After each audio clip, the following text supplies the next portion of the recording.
Alright, it's good to see everybody back. We're going to jump into the living word. We are at Genesis 38:15.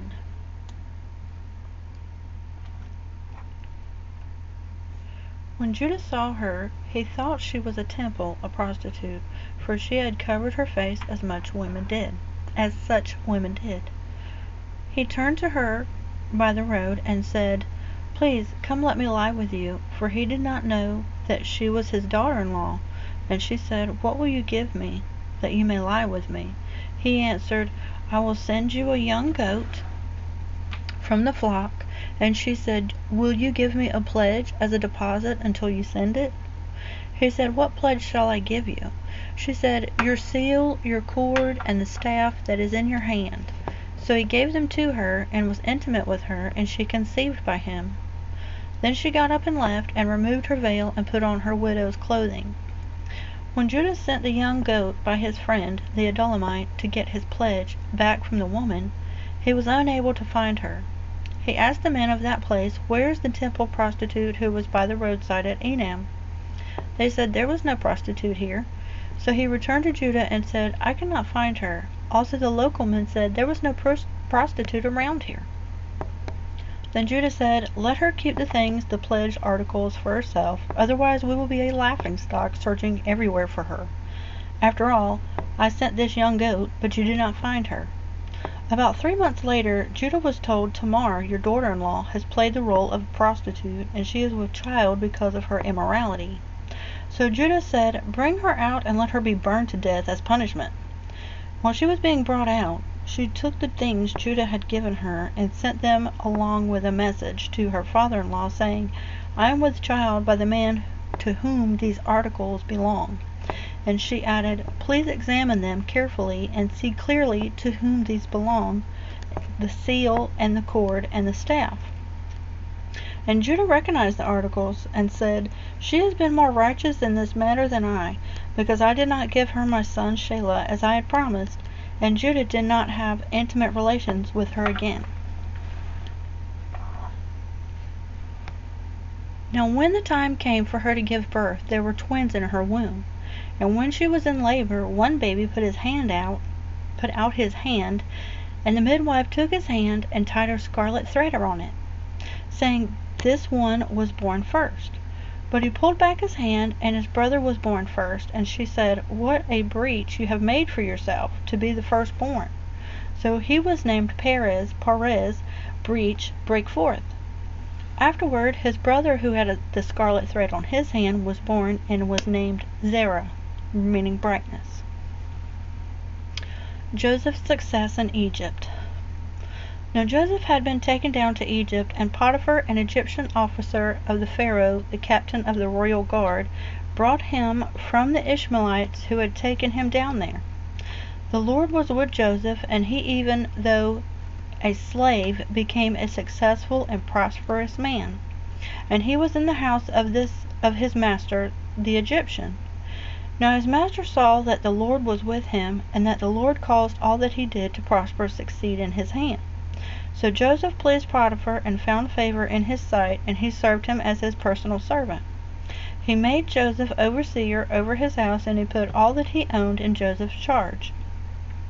It happened that from the time that he made Joseph overseer in his house and put him in charge over all that he had owned, that the Lord blessed the Egyptian's house because of Joseph. So the Lord's blessing was on everything that Potiphar owned in the house and in the field. So Potiphar left all that he owned in Joseph's house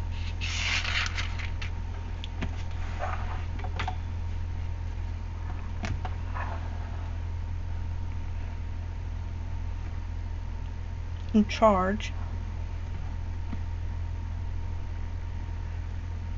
and with Joseph there he did not need to pay attention to anything except the food he ate. So Potiphar left it all that he owned in Joseph's charge, and with Joseph there he did not need to pay attention to anything except for the food he ate. Now Joseph was handsome and attractive in form and appearance. Then after a time his master's wife looked at Joseph with desire, and she said, "Lie with me." But he refused, and said to his master's wife, "Look, with me in the house, my master does not concern himself with anything. He has put everything that he owns in my charge. He is not greater in this house than I am, nor has he kept anything from me except you, because you are his wife. How then could I do this great evil and sin against God and your husband?" So it was that she spoke to Joseph persistently day after day, but he did not listen to her plea to lie beside her or be with her. Then it happened one day that Joseph went into the house to attend his duties, and none of the men of the household was there in the house. She caught Joseph by his outer robe, saying, "Lie with me." But he left his robe in her hand and ran and got outside to the house. When she saw that he had left his robe in her hand and had run outside, she called to the men of her household and said to them, "Look at this. Your master has brought a Hebrew into the household to mock and insult us, and he came to me to lie with me, and I screamed. When he heard me screaming, he left his robe with me and ran outside the house." So she left Joseph's outer robe beside her until his master came home. Then she told her husband the same story, saying, "The Hebrew servant whom you have brought among us came to me to mock and insult me. Then, as soon as I raised my voice and screamed, he left his robe with me and ran outside the house." Joseph imprisoned. And when Joseph's master heard the words of his wife, saying, "This is the way your servant treated me," his anger burned. So Joseph's master took him and put him in prison, a place where the king's prisoners were confined. So he was there in the prison. But the Lord was with Joseph and extended loving kindness to him and gave him favor in the sight of the warden.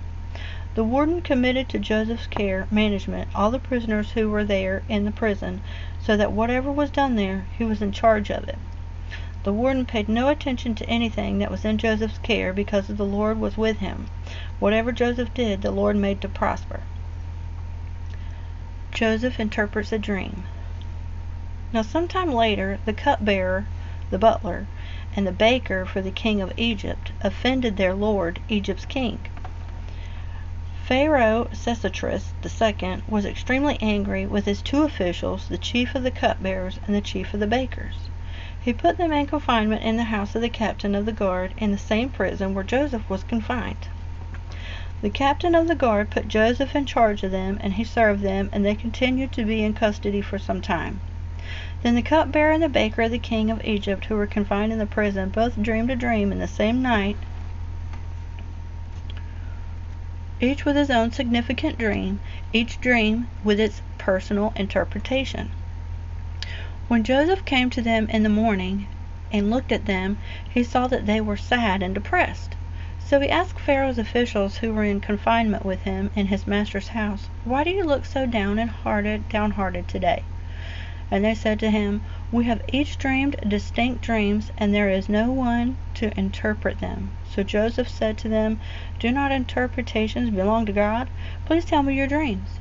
So the chief cupbearer told his dream to Joseph and said to him, "In my dream there was a great vine in front of me, and on the vine there were 3 branches. Then as soon as it budded, its blossoms burst open, and its clusters produced ripe grapes in rapid succession. Now Pharaoh's cup was in hand, and I took the grapes and squeezed them into Pharaoh's cup, and then I placed the cup in Pharaoh's hand." Then Joseph said to him, "This is the interpretation of it. The 3 branches represent 3 days. Within 3 more days, Pharaoh will lift up your head, present you in public, and restore you to your position. And you will again put Pharaoh's cup in his hand, just as you did when you were his cupbearer. Only think of me when it goes well with you, and please show me kindness by mentioning me to Pharaoh and get me out of this house. For in fact I was stolen from the land of the Hebrews by unlawful force, and even here I have done nothing for which they should put me in the dungeon." When the chief baker saw that the interpretation of the dream was good, he said to Joseph, I also dreamed, and in my dream there were 3 cake baskets on my head. And in the top basket there was some of all sorts of baked food for Pharaoh, but the birds of prey were eating these foods out of the basket on my head. So Joseph answered, "This is the interpretation of it. The 3 baskets represent 3 days. Within 3 more days Pharaoh will lift up your head, and you hang you on a tree, the gallows, a pole, and you will not so much as be given a burial, but the birds will eat your flesh. Now on the 3rd day, which was the Pharaoh's birthday, he released the 2 men from prison, and made a feast for all his servants. And he lifted up the head of the chief cupbearer, and the head of the chief baker, that is, and presented them in public among his servants. He restored the chief cupbearer to his office, and the cupbearer once again put the cup into Pharaoh's hand. But Pharaoh hanged the chief baker, just as Joseph had interpreted the meaning of the dreams to them. Yet even after all that, the chief cupbearer did not remember Joseph, but forgot all about him. Alright, we'll go ahead and stop right there. We'll pick back up on 41. God bless you. I declare a blessing over your family and you and your friends. In Jesus' name, amen.